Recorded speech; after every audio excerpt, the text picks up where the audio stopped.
All right, welcome to our second listening session for the 2026 proposed budget and job description in advance of the called meeting that's occurring on November 13th. I'm Josh Andrzejewski, moderator of the Presbytery. This is not a Presbytery meeting, this is a listening session, but we want to begin with a word of prayer, and I had tasked Joel with deciding who and how prayer would happen at the beginning of this. So Joel, I will ask you to unmute and pass it over to you. I'm not going to be mean to my colleagues and who I threatened to make pray. So I will pray. I'm Joel Morgan. I'm moderator of the Mission Council. I'm also a minister of Word and Sacrament and teaching elder at Campbell Memorial Presbyterian Church in Weems, Virginia. Let's pray. God, we are so grateful, even though it sometimes drives us crazy. We're so grateful for technology that can connect us across time and space to talk about things that are important to us and to share fellowship. So tonight, as we talk about the budget for 2026 for our presbytery, and as we talk about the leadership of our presbytery, give us open hearts and understanding minds to hear one another, to ask good questions, to have forbearance and forgiveness with one another, and to move forward together. Because, Lord, we trust in you. You have called us here, and we are grateful for that call. Bless our time together. In Jesus' name we pray. Amen. Amen. Thank you so much, Joel. As I said, this is not a Presbytery meeting, but we do want to try to kind of take questions as they come. We'll have a bit of a presentation at the beginning, and then if you would try to use the raise hand feature on Zoom, that brings you to the top of the list and I can see you very easily. If you raise your hand on the screen, I'll do my best to notice you, but that's kind of hit or miss. So I want to just invite a few members of our budget committee who are here to introduce themselves. Gary, would you introduce yourself? Good evening, everyone. I'm Gary Salmisi. I'm an elder at First Presbyterian Church in Charlottesville and a member of this subcommittee, and pleased to be with you this evening. Thanks. And Barb, how about if you go next? Okay, I'm Barb Young. I am a member at Hebron Presbyterian Church, and I am a ruling elder at Hebron and clerk of session for about 2 more months. And again, very glad that you all are here tonight. Thanks, Barb. Carrie, would you unmute and say a few words? Good evening. I'm Kerry Foster. I'm our temporary general presbyter, temporary stated clerk, and I've sat in on a lot of the budget work. They did all the work, and I'm very, very satisfied with their work, and they're a good group, and I think they've done a wonderful job. Our budget folks, and then the folks who came up with their strategic plan for using our funding. So I think the last 3 Presbytery meetings have been pretty good. So we're on a good roll. I'm looking forward to number 4. And I think that covers us for the budget committee, but I will ask Jen to say hi and talk to us about the personnel committee. Thanks, Josh. Hi, everybody. Thanks for coming out tonight. I'm Jen Rowe, ruling elder at the Presbyterian Church in Fredericksburg, and currently on the Personnel Committee and serving as the Vice Moderator on the Mission Council. What you have as part of your packet is what Personnel has put together for a job description for a joint position for General Presbyter and Stated Clerk. And I look forward to hearing feedback about that and your questions and comments later tonight. Thank you. Jen, are there other members of the personnel committee on the Zoom that they're going to hear about it. Oh, okay. They're not. No, I if know. I'm We have 5 members.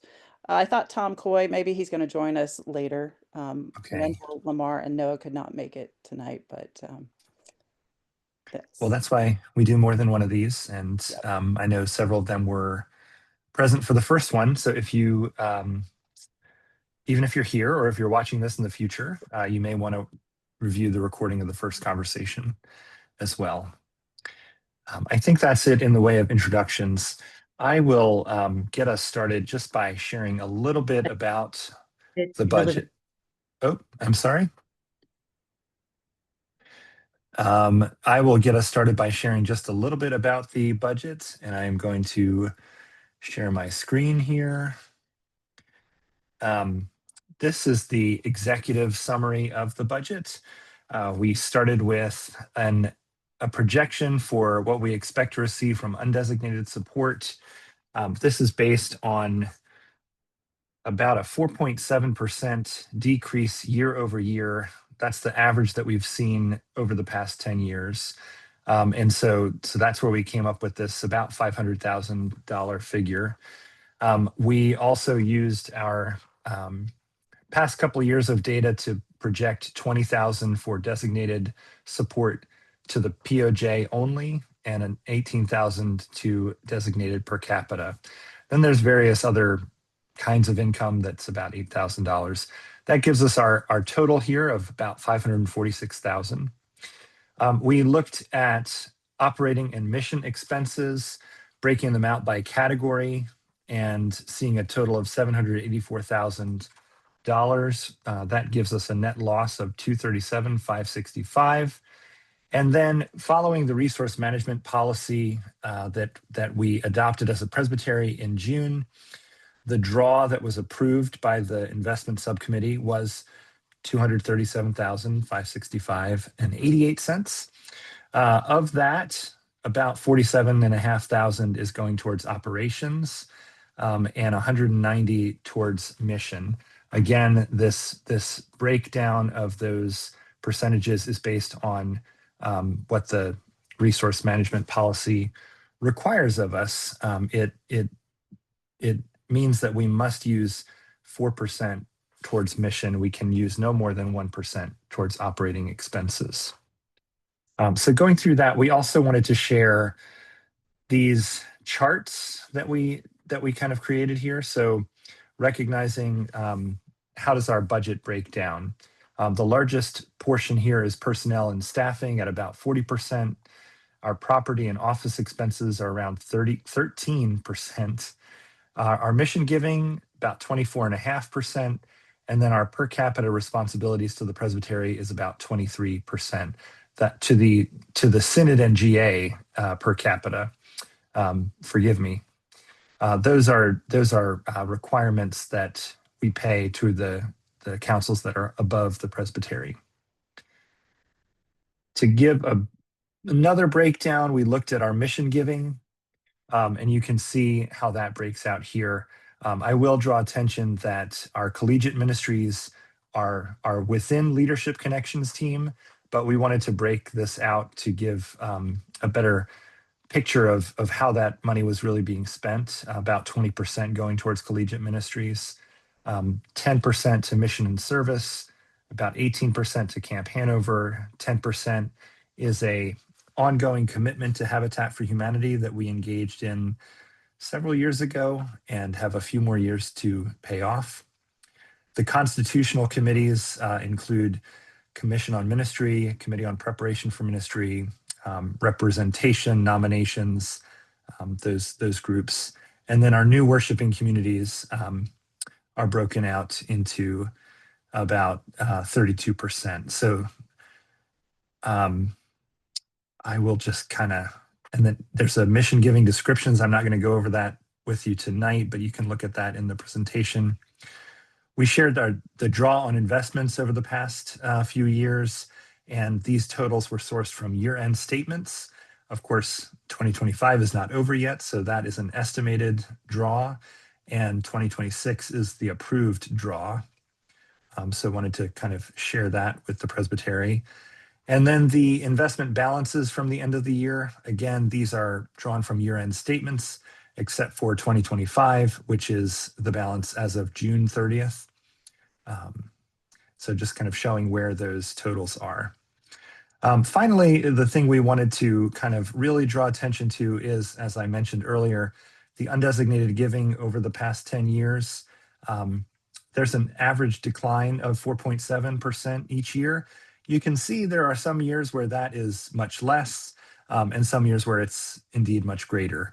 But overall, as an average, there's about a 4.7% decrease each year.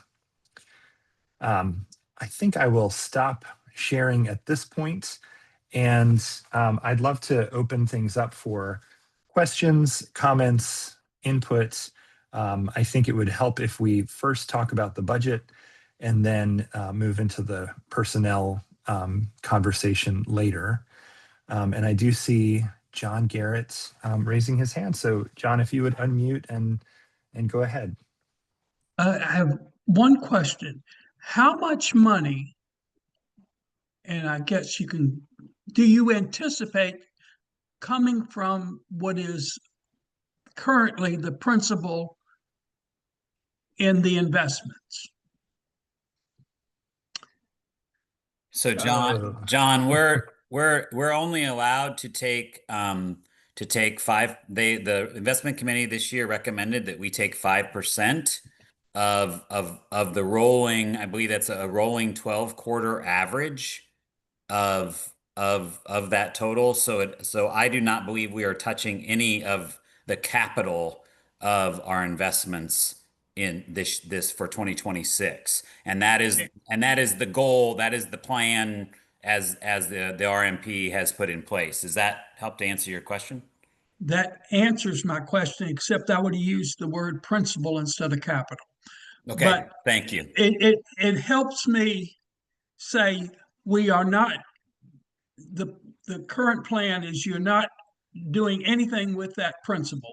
You're only using the interest off the principal, and I commend you. Thank you. Right, and I would just remind folks that with the resource management policy, that is part of the resource management policy that we approved back in June, which is to have our these long-term funds that we have invested to be there perhaps in perpetuity unless the body decides to change their mind. And so then each year, the investment committee will be making a recommendation about the draw. They will make that recommendation in July. So next July, 2026, they will make a recommendation for the draw that we can take for 2027 so that we can plan and prepare.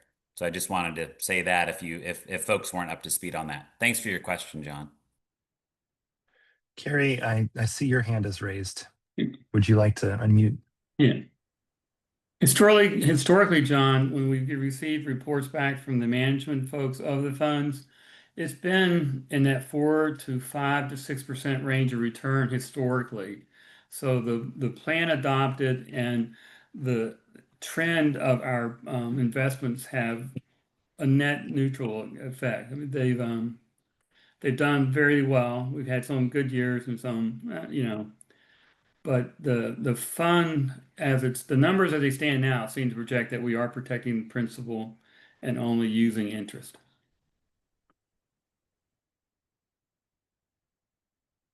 Thanks for that. Tom, my friend, I see your hand. Unmute and ask away.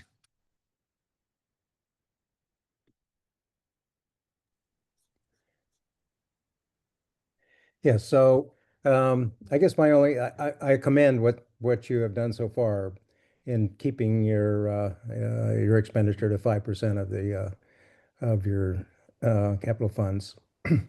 I just wonder, as you go forward, I know you probably can't answer this question too well, but as you go forward into 27 and beyond, that we haven't set up something in terms of that will carry over into future years that wouldn't be able to be supported under the 5%. So if you could address that kind of hypothetical, I'd appreciate it. Can you say more, Tom? I'm not for sure I understand what you mean there. Well, you can set up in something either in personnel or other commitments in budget that means that you're going to have an obligation in future years. And if you're having a decreasing level of budget of 4%, and you have a commitment in what you're setting up now, that if for future years that is going to be either at this level or increasing or decreasing, but not following the 4% decrease you get in income. That's where I'm trying to get a sense of what this budget sets up for future years.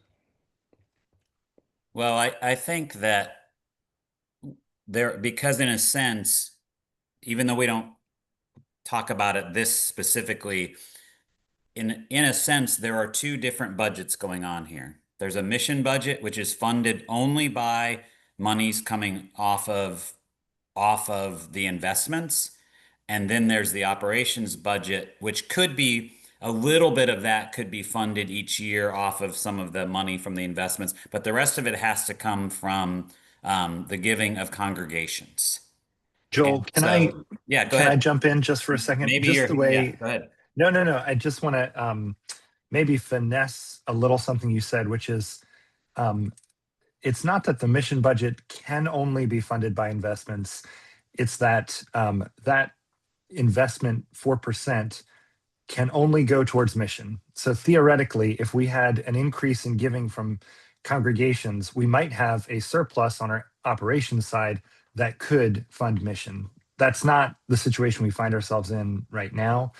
But I just wanted to kind of touch on that point, and I'm sorry to interrupt you, but I want that to be a little bit clearer.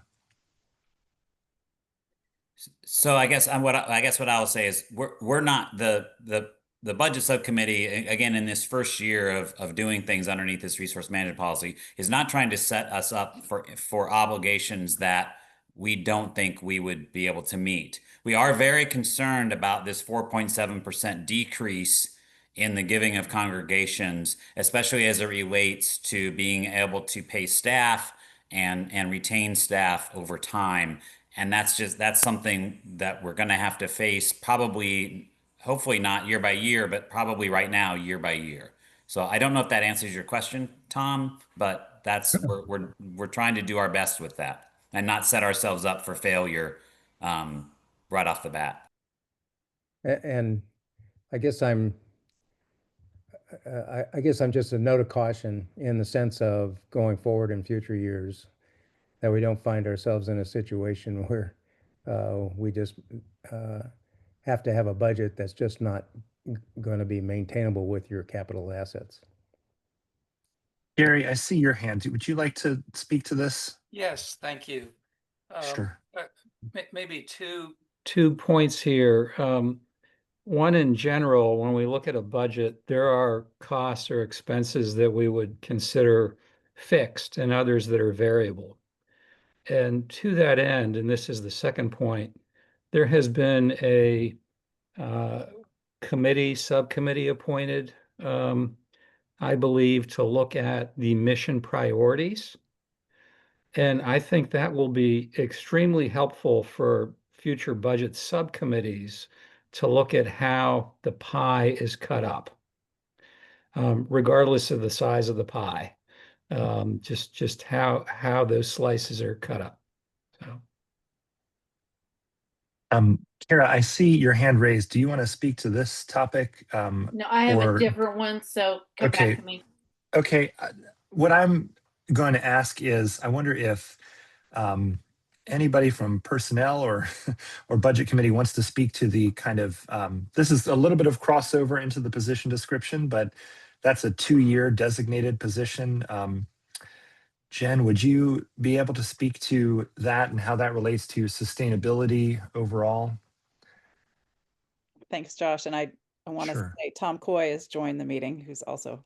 Oh, there he is. Yes. Yep. So jump in, Tom. But yes, that was why we're calling it a transitional 2-year commitment, is to be able to take a look and see how this is working, because you've seen the job description. It's hefty. There's a lot. And is that unrealistic?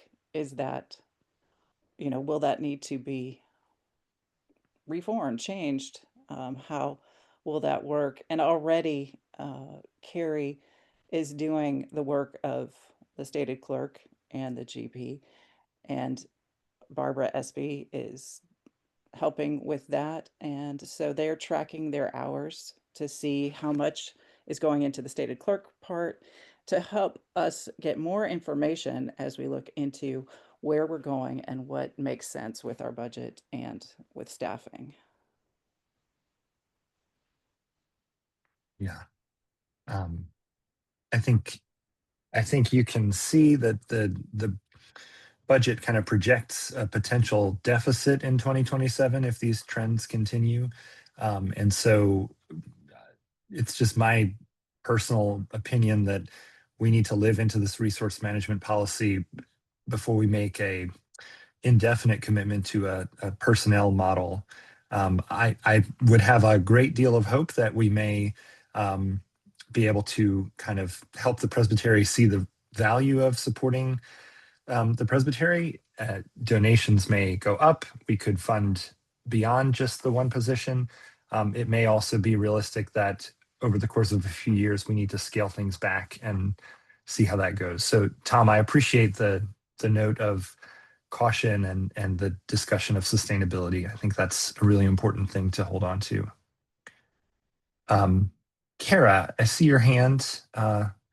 Would you unmute and share with us? Sure. The question I had was about a line item and looking at specifically small church ministry. I know that committee has kind of fallen apart and maybe didn't have somebody who could go to bat for the small churches. But I just want to remind everyone that even though that's not where the majority of our members are, 72% of our churches at the last time I looked were small churches, and they're struggling even more than a lot of the other things we're talking about funding at a much greater level.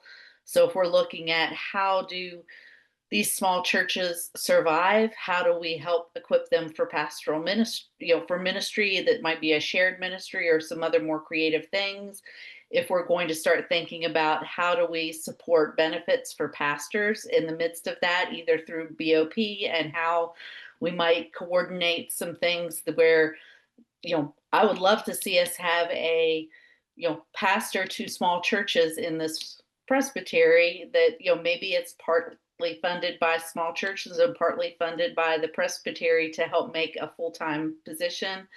If we're not thinking creatively about that, we're leaving our small churches in the dust. So that's my soapbox for small churches right now, is that, seeing that as zeroed out in the next budget concerns me and disturbs me, because we used to have a pot of money for that's gotten rolled into other categories, like a broader category as a general fund. And, and to think about the ways in which people have given, or small churches that have closed and put their money into the presbytery's coffers so that other small churches would have resources. I'd like to see us be more faithful to that. Thanks for that, Kara. I do want to respond a little bit, and Joel and Carrie might be able to help me back up here. I think that the line item in the budget was, and Kara, correct me if I'm wrong, that money would not have been money to support small churches, but money for conferences, gatherings, and there are other sources that are available to small churches for funding. I believe we've made grants over the past year. Carrie, if you could speak to that.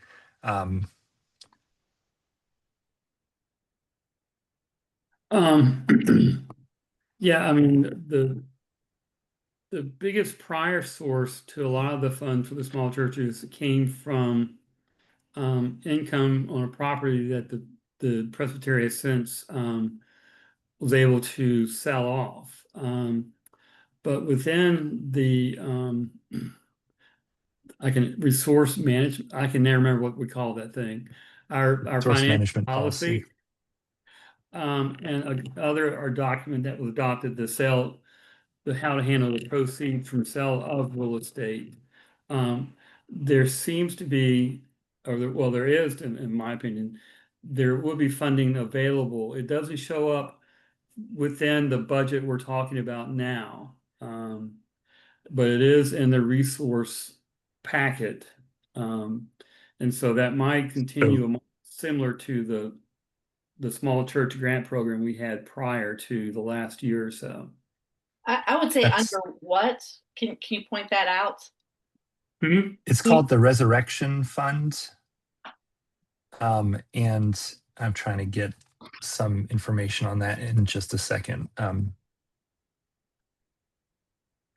That was one of the funds that the resource management policy maintained and did not consolidate.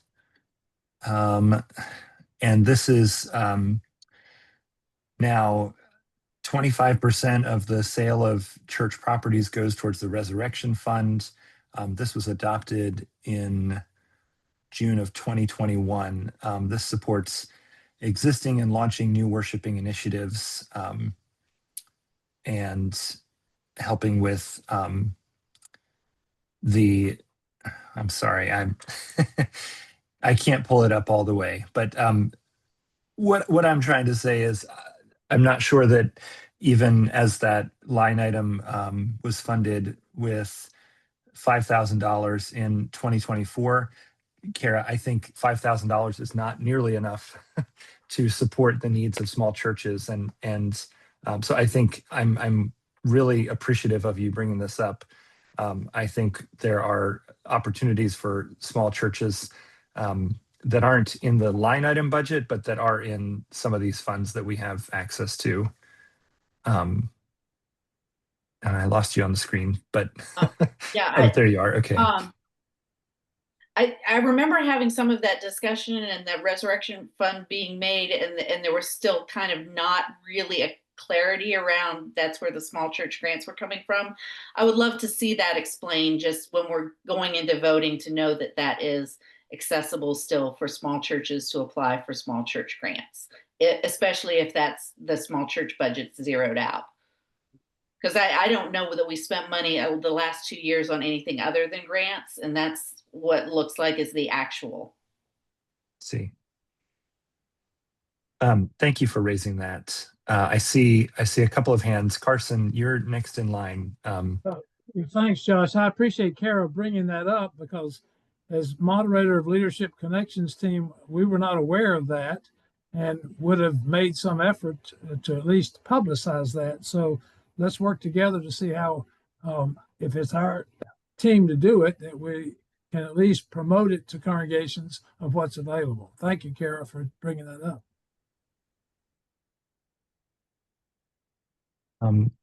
Harry, I see your hand. Within the resource management plan, the document we're talking about that I can't remember the name of it, remember that document is June till now old. How many? 5 months old? And it was a very complex, a very well put together document. And so there are areas that are not fleshed out, but not fully examined. And the monies specifically from sale of properties have a very defined proportions, but also a fairly decent line that is somewhat expansive.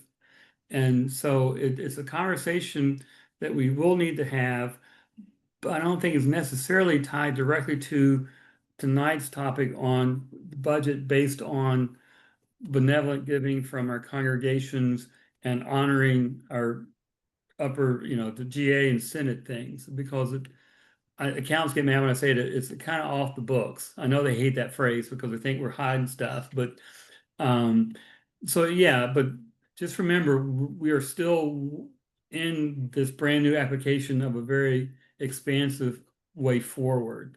So I remain very hopeful that you'll get a decent answer. Probably just not tonight.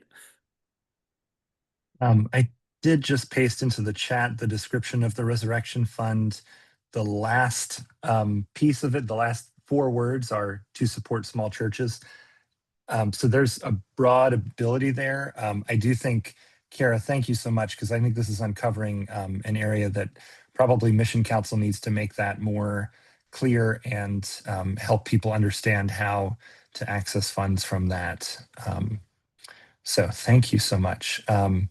John, I see your hand. Would you unmute and share? Well, this is a follow-up question. I understand about the Resurrection Fund, but my concern and St. James's concern will be money that we have appropriated and spent for a new roof. Is there a resource in the current budget, not the proposed one, but the current budget for assistance for that?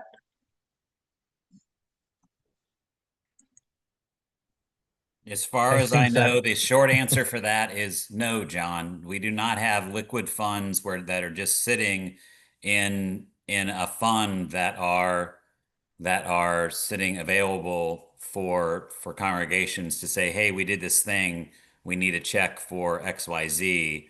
And so I don't know, are you referencing something that was applied for earlier that you were expecting coming to your church? Because that could be a very different conversation.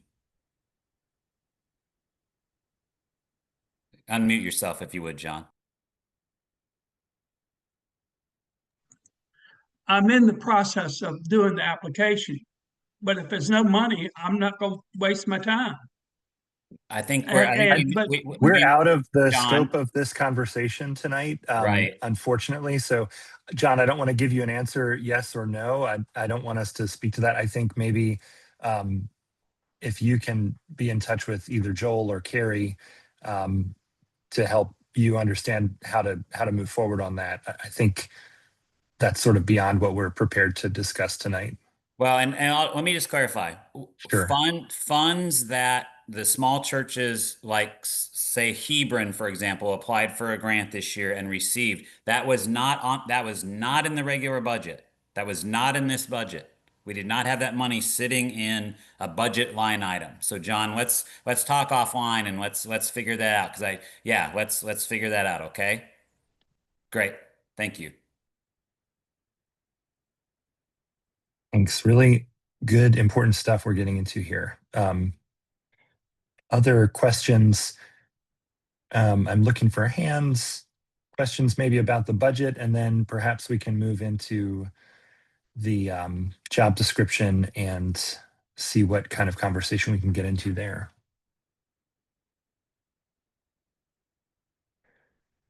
All right. Well, okay, Will, go right ahead. Unmute yourself and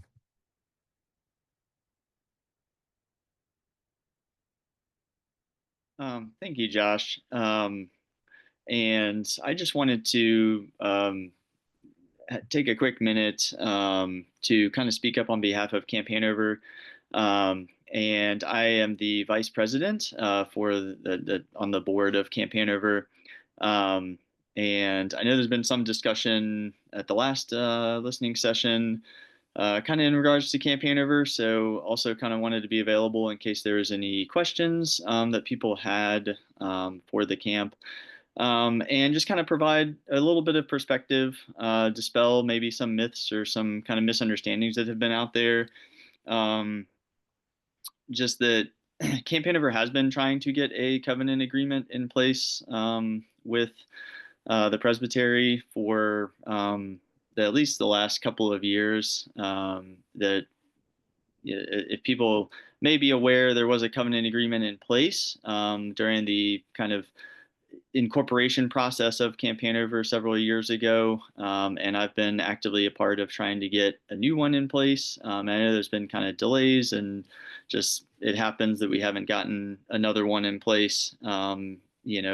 For spelling out kind of clear commitments that each side was going to be making for the other, Camp Hanover, ways that we can support the presbytery. And also ways that the presbytery could support the camp. I did kind of want to highlight to anybody that may be listening in the future, or coming back to hear this later, and just kind of point out that percentage-wise, it's not exactly the same cut across the board for kind of mission expenses that Camp Hanover is receiving. It's quite a hefty brunt of a reduction that's coming to camp from previous support. So I understand that the realities are what they are. I certainly appreciate the team that put together the budget, and I know it's difficult to do that. Camp's going to be working on our own budget here soon if it hasn't already started. So I definitely appreciate the work that goes into putting the budget together and trying to get things to balance with the limited resources that's available. So just wanted to kind of speak briefly. I know I'm taking a bunch of time, but just kind of highlighting that aspect of it. And I know I'm rambling on, but happy to take any questions. And again, thank you for the opportunity to speak up tonight. Thanks, Will. Just for context as well, other ministries like the collegiate ministries submitted requests to Leadership Connections team, and then that group forwarded on the official request. So Camp Hanover kind of was able to make a direct request, and so collegiate ministries probably would have liked to have more than what even they requested. I just want to make that as a piece of context here, that there was like another layer that those ministries went through. Barclay, I see your hand raised. I know Will asked for questions or offered to answer questions. Is there anybody who has questions about Camp Hanover or would like to raise that with Will? And it can certainly come up later as well, but I thought I would entertain that. Barclay, would you like to go ahead? Yes, thank you. I commend the budget team for their work product, for complying with the spirit of the recently approved resource management policy. Thrilled that a balanced budget is being proffered to the POJ. I have one comment and one question. I suggest just dropping pennies from all of the financial numbers presented. It just would make the presentation, particularly for people not used to looking at numbers, that much easier. They're not important. My question is, what type of commitment do we have to the Senate and the General Assembly for the significant funding that they receive? Is it contractual? Is it moral? Is there any flexibility in that? I just don't have the background that I'm sure everybody else on the call has. So I will give you the Book of Order answer, and then someone else on this call might give you another answer. Where those are required per capita requirements based on the Book of Order. It is very clear when you read the Book of Order that it's a requirement. Those rates are set by the General Assembly and the Synod. The Synod did raise its per capita by about, I think, 50 cents. So even though our membership has decreased, our commitment to the Synod has increased pretty significantly. The General Assembly increase was not nearly that much. And so that's my answer. I don't know if anybody else here has a different take on that. And actually, I would say that's not my answer. That's just, when you read the Book of Order, that's what it says. And I'll just chime in. This is one of the reasons why every one of our churches needs to do a good job of ascertaining who is actually an active member. Because if you look at what we will be sending up line, it's almost $200,000 of our budget is going up line. And there was a former stated clerk of a church that when he became stated clerk, he took seriously looking at reviewing the rolls. and they removed 40% of the folks who were supposedly active members because they weren't active members anymore. And so just imagine if we have other congregations that have a number of active members that aren't active. That just means that we as a presbytery then aren't obligated to send that money per capita up the chain, and then perhaps we have some more funds to be able to use here. And again, not saying we shouldn't be sending that up the chain, just saying it behooves us to be very accurate about the number of members that we actually have active in our churches. Barclay, I see your hand. Did you want to kind of continue this vein of thought, or do you have a new topic? I want to thank you for that clarification. I'll just observe the obvious. It's a bad business situation for the POJ to be in, where we don't require income from the individual churches of the POJ, but we have requirement contractually to send money elsewhere. So in theory, our money from the churches could be zero, and we would still have the budget amounts that we see in this budget. So I don't see how that long term is workable. Thank you. Tom, I saw your hand go up. Would you like to unmute and? Yeah. I wanted to get back to, where did he go?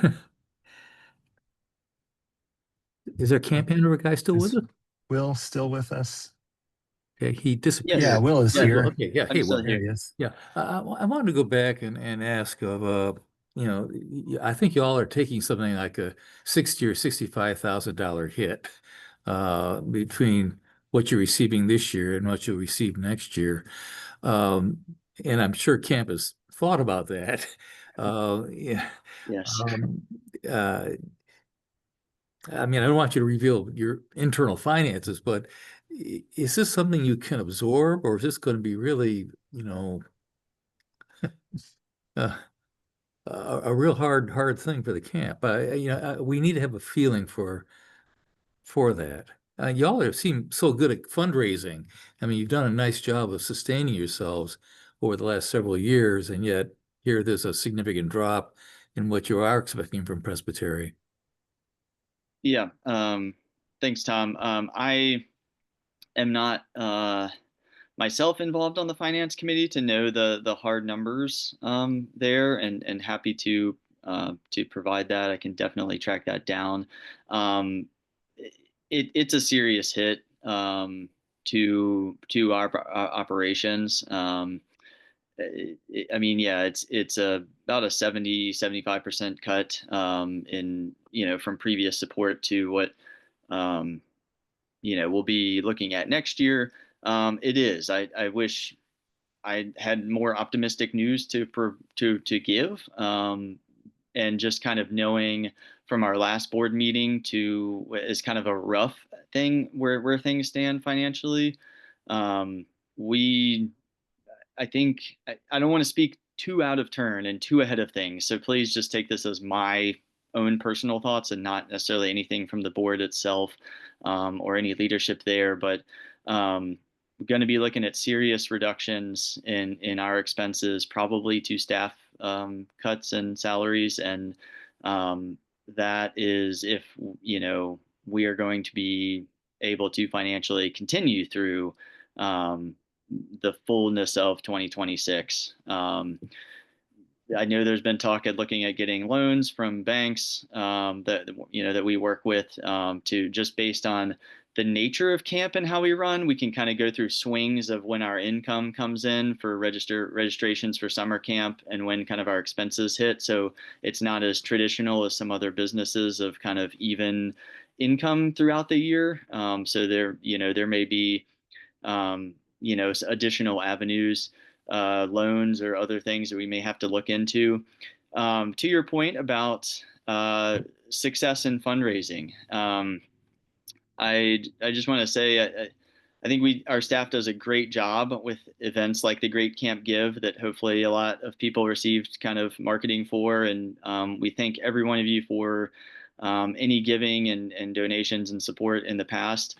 I hope that we're not seen as kind of victims of success in that, that we have been able to do that, but that hasn't necessarily replaced like everything, especially of past POJ support, that it's still a very tough thing to grind out to go through our fundraising efforts.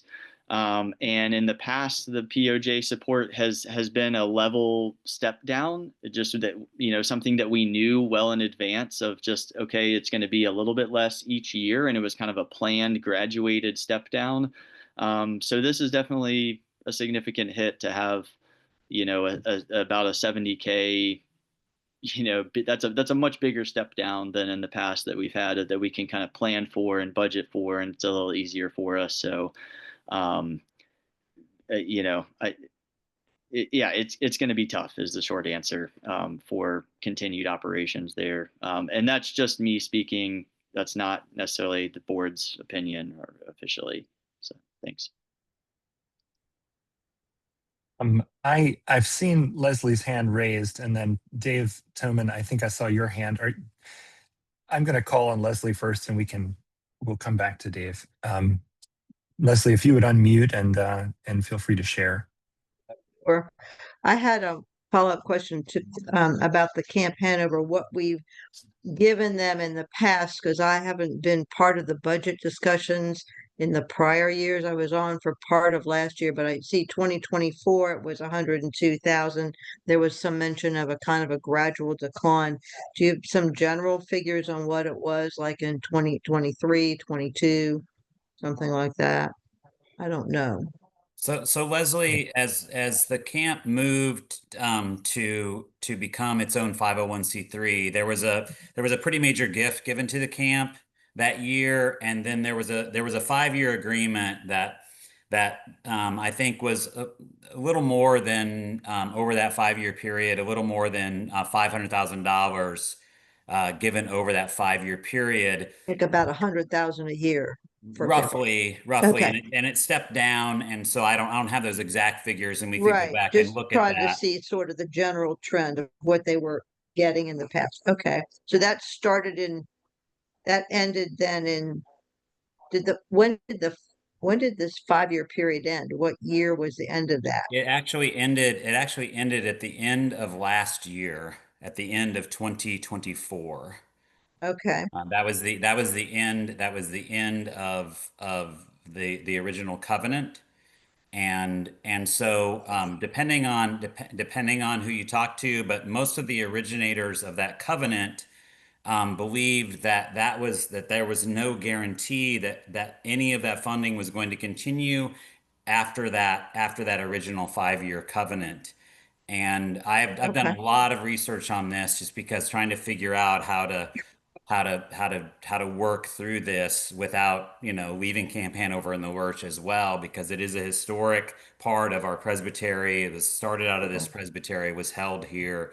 And so that's sort of the history. Over the past 5 or 6 years, there's been more than $1 million that we have given to Camp Hanover to get started out on its own as a 501c3, and we're excited to have that as part of the ministry within our presbytery, and we're so happy that the leadership there has been able to continue that ministry, because so many camps have not. And so, we're grateful for that as well. So Right. thank you for your question. So they got $500,000 sort of as a lump sum payment, and then this other 100,000 approximately per year over a 5-year period. Okay. Right. Those are rough numbers, and somebody may have more specific numbers, but yes. Yeah. Now that gives me some sense of it. Yeah. And some quick context on that. A lot of that, the bulk of that, was for kind of deferred maintenance needs to be addressed with the property that had not been addressed over the past like 20, 30, 40 years of just kind of capital needs, with the assistance of kind of the initial, like, okay, here's something to be addressed with like current needs to be fixed around the property.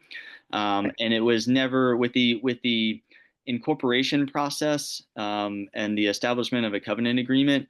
I don't think it was ever the intention from Camp Hanover or the board to ever move away from the presbytery or to see any sort of distance or separation there, that we wanted to branch off and do our own thing. I think it was very much that we still wanted to be a part of the presbytery, and the intention was that the incorporation process was only a legal thing on paper to safeguard both sides from any liabilities in the future, that it wasn't a break where that Camp Hanover wanted to distance ourselves from the presbytery in any sort of way, that, you know, we still wanted to maintain the relationship and everything, but this was just simply a legal tactic that other camps and other presbyteries have done across the country that provides some legal safeguards for both sides. But we see ourselves as a ministry of the presbytery, and you know, hope to maintain those ties fully as an active and vibrant youth ministry of the presbytery. Great, thank you. Carrie, I see your hand raised. I do just want to acknowledge it's about 7:23, and we've not yet really dug into the job description portion of the conversation. So just putting that marker out there. Carrie, go ahead. Yeah, just real quickly for everyone in the room, in that covenant, Camp Hanover have had representation at every Mission Council meeting. Doug Walters is a member of the Mission Council, has been for a long time. And so it's a position that they enjoy that perhaps other ministries do not. Campus ministry does not have representation on Mission Council. MASS doesn't, LCT doesn't. Only Camp Hanover, and they've had Doug present the entire time I was at Mission Council. So the lull in negotiations isn't just a one-sided thing.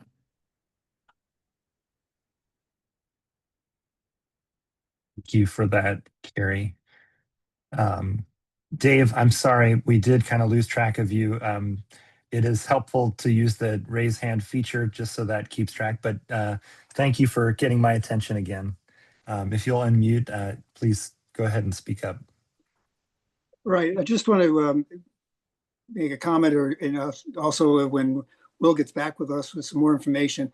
Something that we did at Summit, we've supported Camp Hanover for years, but when Camp Hanover went to a 501c, the Summit continues to support Camp Hanover, but supports it directly. We send money directly down to Camp Hanover.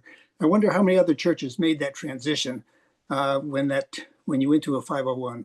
Did they also shift over and support you directly? I don't know enough information on that. I know it has not been probably that many that have done that.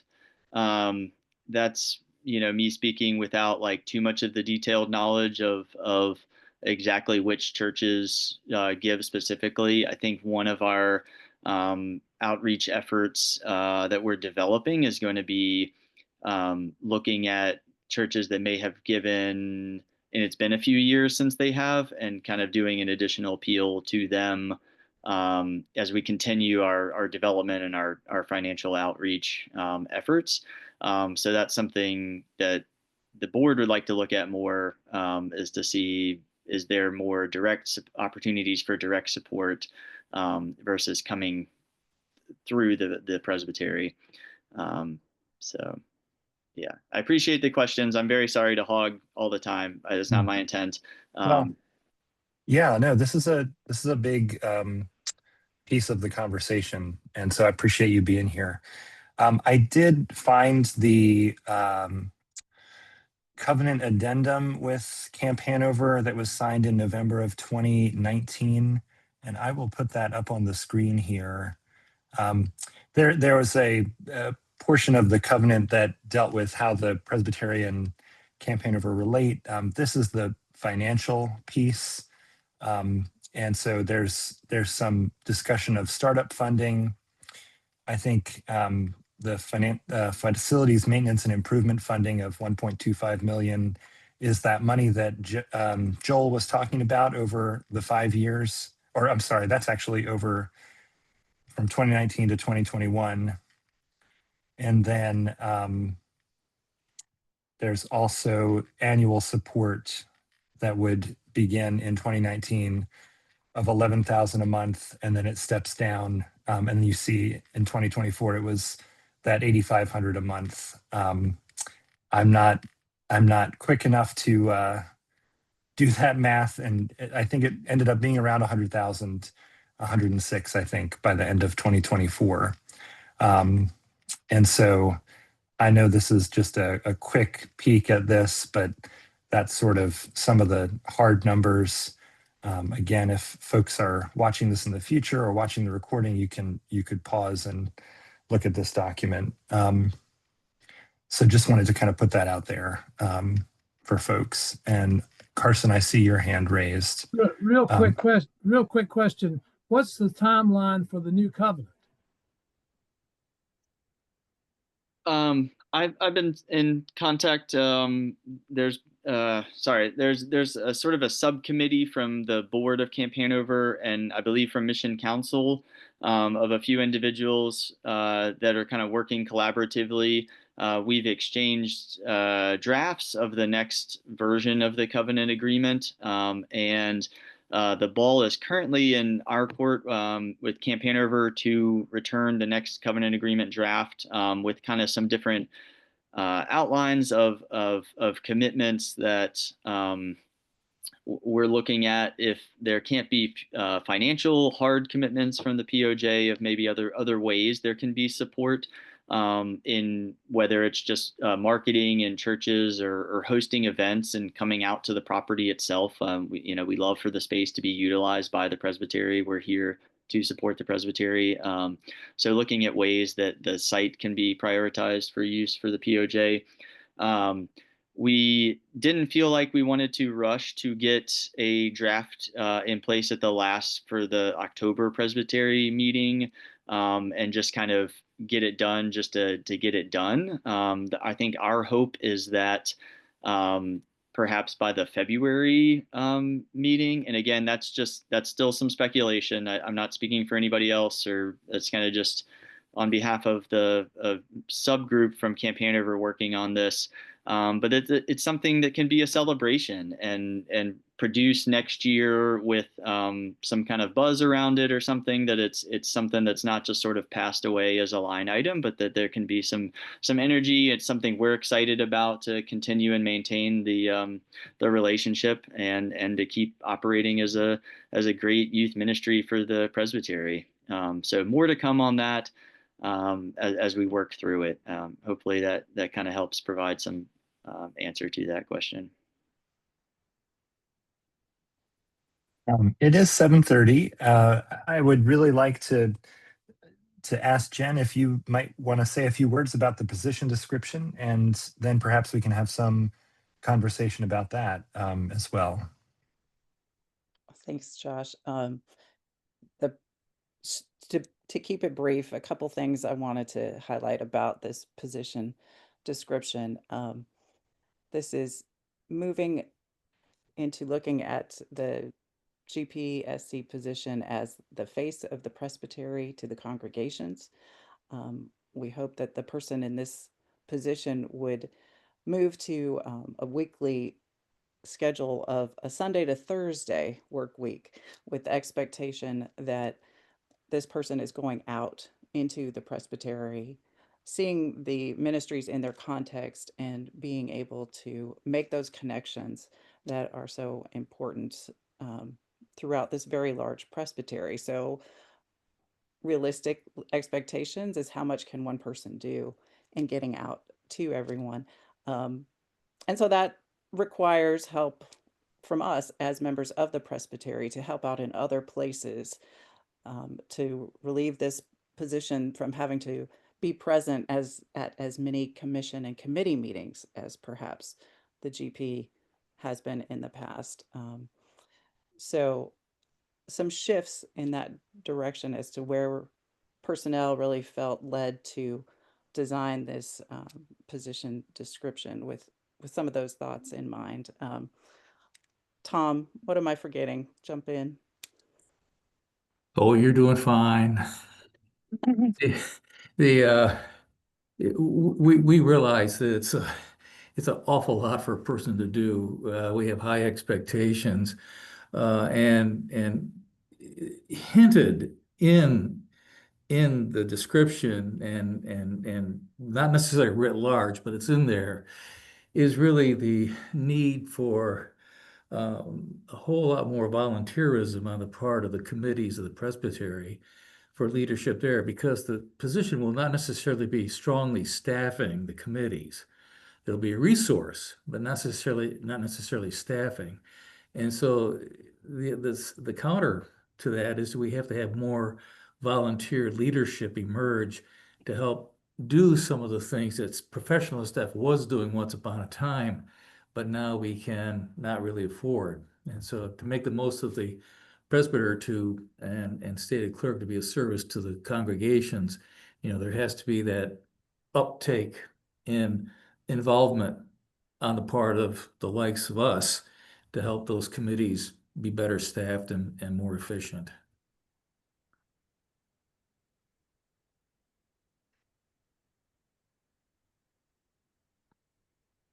There was a question in the chat. I'm just going to share it for the recording. Will there be a new search committee selected, or is it the current personnel committee? And Joel responded, there'll be a new search committee.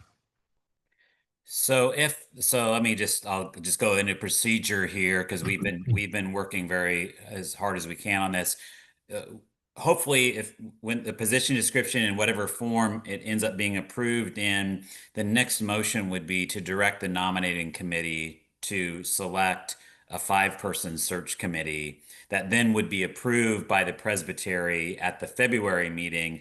That group would be trained and would write the MDP, and then we would support them with our current personnel committee and with the mission council and others to make sure that they understand what they're searching for and all of the parameters that we have, and then they would be to go forward and to do the search on behalf of the presbytery. Kara, go ahead. Who would do that training? So we've had discussions about this. As I'll just to full disclosure, the new Senate exec who would normally do the training for these committees in sort of a usual situation is our former presbyter. And so I have had conversations with a number of stated clerks and a former stated clerk for the denomination. And we do, as according to her, we do not have to have our Senate exec do that training. We can leverage our own Commission on Ministry and our great trainers to train them in terms of how to do the MDP and how to use the system. And then we can use other executive presbyters and other Senate executives to do background checks and to do the other things that we will need to do in order to vet any person that we would hire. So we've been thinking a lot about this, Kara. I really appreciate the question. That's been heavy on my mind as we move forward, and we're trying to do that very procedurally and very carefully with full disclosure. Thank you for that question.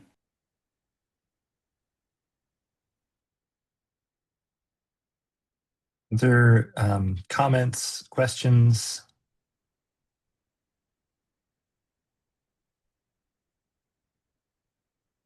Carson, I see your hand. Can we have some more explanation of why a 2-year term? And if it's transitional, does that mean they're getting ready for a new executive stated clerk after 2 years? See, it feels like another interim, but it wasn't clear why 2 years.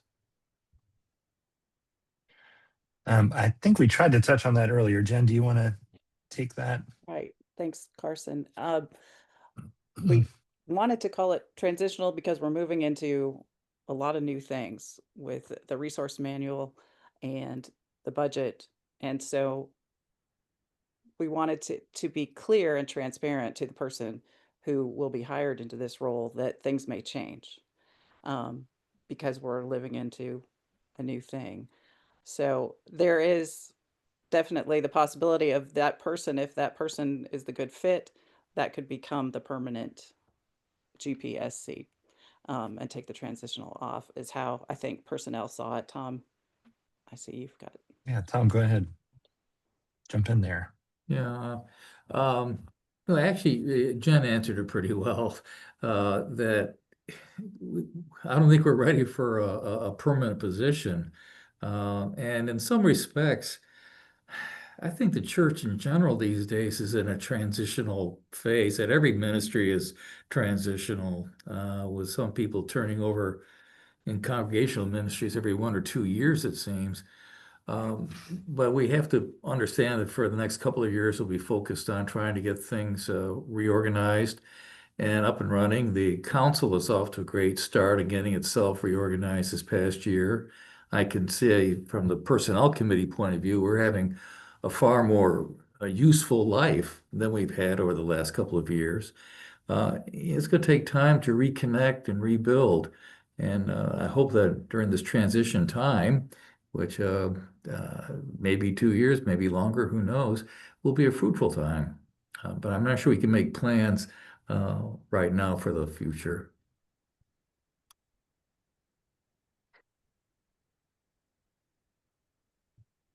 I will also just point out that a seated clerk position is elected and according to the Book of Order can be no longer than 3-year term. So that's a factor as well. Other questions or comments about, yeah, Kara, go right ahead. Would it be more clear to call it a designated role if that person can succeed themselves than a transitional role?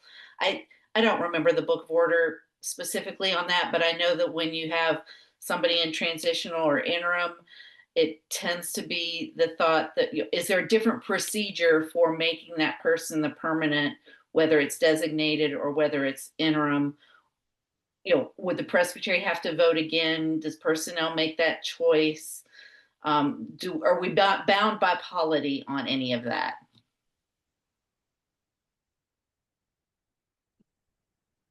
Those are great questions, Kara, that I don't know the full answer to, as far as if designated would make that more clear. I look to other people. I would Carrie. speak to this a little bit, and I think our presbytery has had a history of treating the presbyter position as if it were a called and installed pastor position, where terms like designated, interim have meaning that's in the Book of Order. My understanding, talking with folks at GA, and the marvelously helpful woman's name has just flown right out of my head, but that presbyter positions are not called and installed as such, and so some of the polity terminology and restrictions are not. They just aren't in force in that situation. That's helpful. Yeah. And I think it's important that as we go into this next step, that this presbytery that we have some more information from outside the presbytery that kind of highlights that, and what we shall do and what we may do and what we could do. Carrie, did you want to jump into that too? One of the things to remember when the search committee is up and running and when they're beginning to formulate the MDP, the questions that are posed here tonight will be the ones that they'll deal with. They may come up with a different name or different whatever, to meet the things, but that will be part of the discernment of how to best to write the MDP for a 2-year, whatever you want to call that. But that would be something more that could be passed on and let them worry with it, in a sense. And we can come back to the fun thing about the budget for 25 next, or 26. That was Lori Griffiths at the General Assembly she's on the constitutional interpretation group or something. All right, we're coming up on 7:45. I'm not seeing any raised hands right at the moment. And so I really do appreciate the time that y'all have put in, and those who are watching this recording in the future. I hope we're okay in the future. But thank you for taking the time to review this. I am going to close us with a word of prayer, and then we will go forth. Holy and gracious God, thank you so much for the conversation, the honesty, the curiosity that we've had. I pray that you would continue to be working in our hearts and minds as we consider how to be the best stewards of your ministry and the resources that we have in this area. God, be with each of us this night and guide us into the future that you have planned. It's in your Son, Jesus' name that we pray. Amen. Hey, Josh, if I can Hey, just Joel. usurp for just a minute. Sure. As the moderator of your mission council, I want to say two things.